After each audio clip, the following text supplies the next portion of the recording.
First reading. A reading from the book of Exodus, chapter 11, verses 10 to 12 and 14.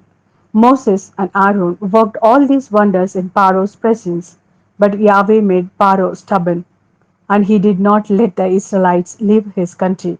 Yahweh said to Moses and Aaron in Egypt, "This month must be the first of all the months for you, the first month of your year. Speak to the whole community of Israel and say, on the 10th day of this month, each man must take an animal from the flock for his family, one animal for each household. If the household is too small for the animal, he must join with his neighbor nearest to his house. Depending on the number of persons, when you choose the animal, you will take into account what each can eat. It must be an animal without blemish, a male 1 year old. You may choose it either from the sheep or from the goats. You must keep it till the 14th day of the month, when the whole assembly of the community of Israel will slaughter it at twilight. Some of the blood must then be taken and put on both door posts and the lintel of the houses where it is eaten. That night the flesh must be eaten roasted over the fire. It must be eaten with unleavened bread and bitter herbs. Do not eat any of it raw or boiled in water, but roasted over the fire, with the head, feet, and entrails. You must not leave any of it over till the morning. Whatever is left till morning, you must burn. This is how you must eat it, with a belt round your waist, your sandals on your feet, and your staff in your hand. You must eat it hurriedly. It is a Passover in Yahweh's honor.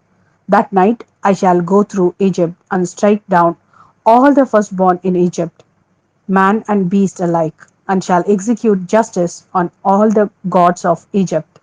I, Yahweh. The blood will be a sign for you on the houses where you are. When I see the blood, I shall pass over, and you will escape the destructive plague when I strike Egypt. This day must be commemorated by you, and you must keep it as a feast in Yahweh's honor. You must keep it as a feast day for all generations. This is a decree for all time. This is the word of Lord.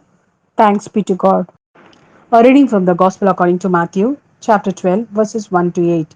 At that time, Jesus went through the cornfields one Sabbath day. His disciples were hungry and began to pick ears of corn and eat them.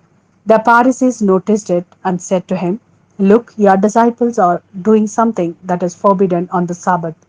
But he said to them, "Have you not read what David did when he and his followers were hungry? How he went into the house of God and they ate the loaves of the offspring, although neither he nor his followers were permitted to eat them, but only the priest? Or again, have you not read in the law that on the Sabbath day the temple priests break the Sabbath without committing any fault? Now, here I tell you is something greater than the temple. And if you had understood the meaning of the words, mercy is what pleases me, not sacrifice, you would not have condemned the blameless. For the Son of Man is the master of the Sabbath.